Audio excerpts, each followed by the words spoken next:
Hello, everybody.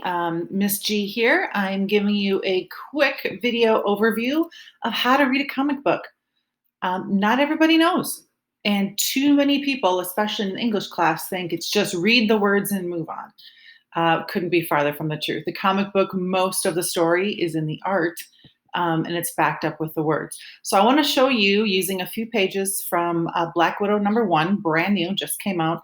I want to show you how comic pages are set up and how the words are used in different ways and how sound effects are created. And I just want to give you a quick overview that you can use with your work today.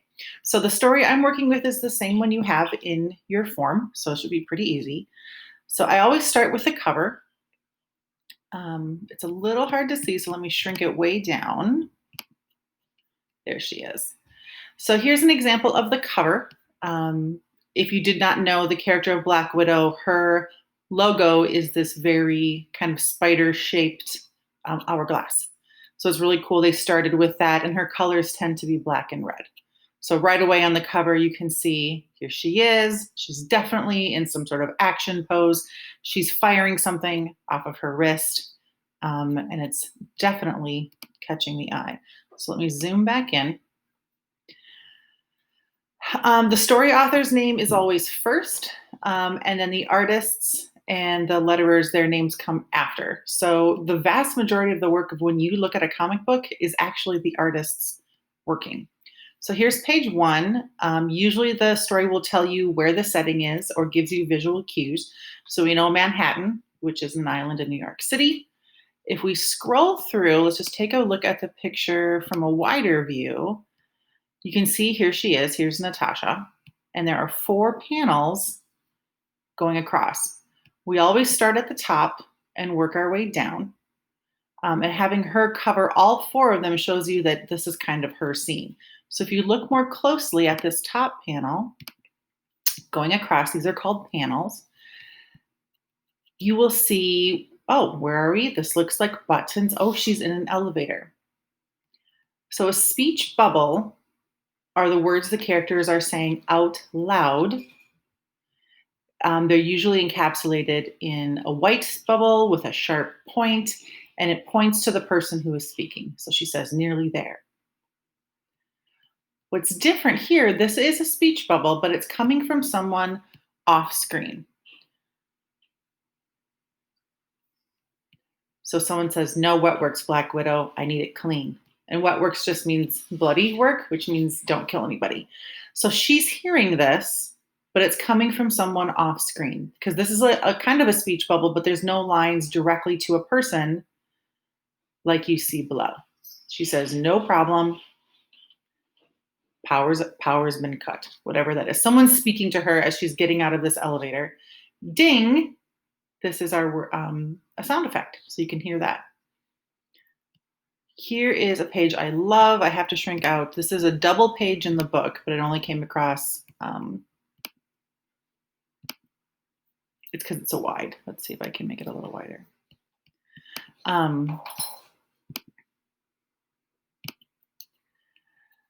So the person says to Natasha, now. So this is an action shot of her. Basically, it looks like she's clearing a hallway.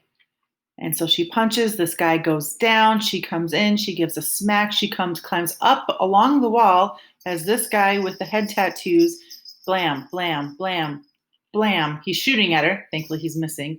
She slams into him. Clearing the hallway continues. She's smacking people. She's zapping people. She gets to the end of the door and, oh, did you notice?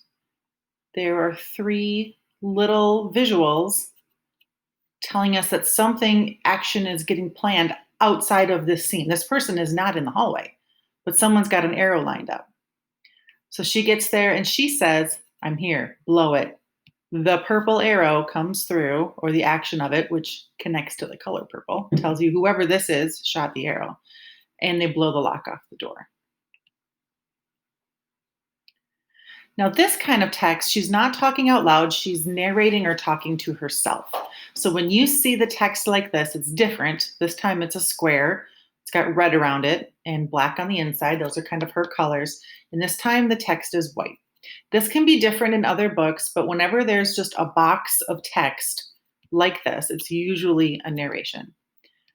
So she's going through, here's some more sound effects, teek, teek, teek, as she sets an explosion, boom, to blow the lock off of this safe. And she's got some sort of tech. We don't know what it is, okay?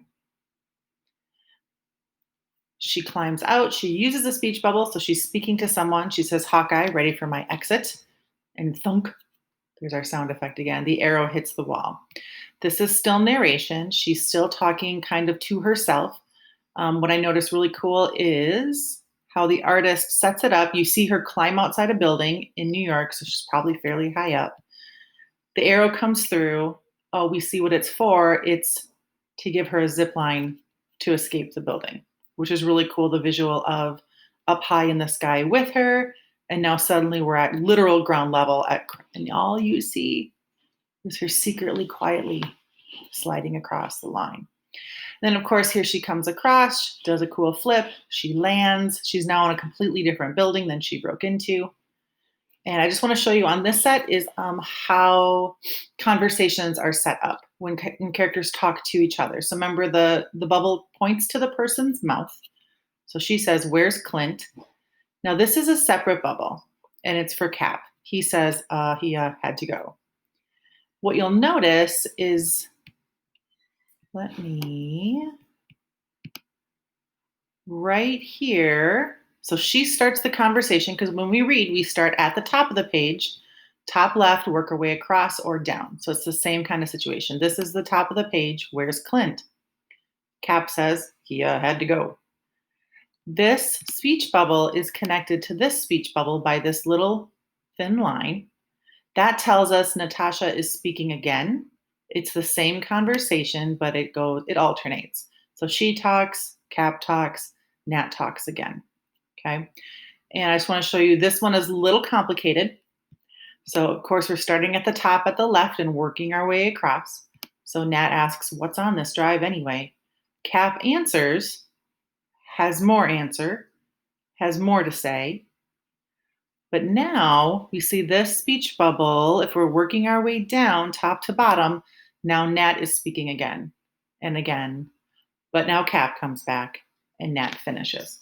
Okay, so I just wanted to show everybody what those little more complicated conversation speech bubbles look like. So I'm going to stop there, and you have a little bit more to do in this assignment, but I'm going to stop with here, and good luck, and I will be in the Google Meet if you have questions.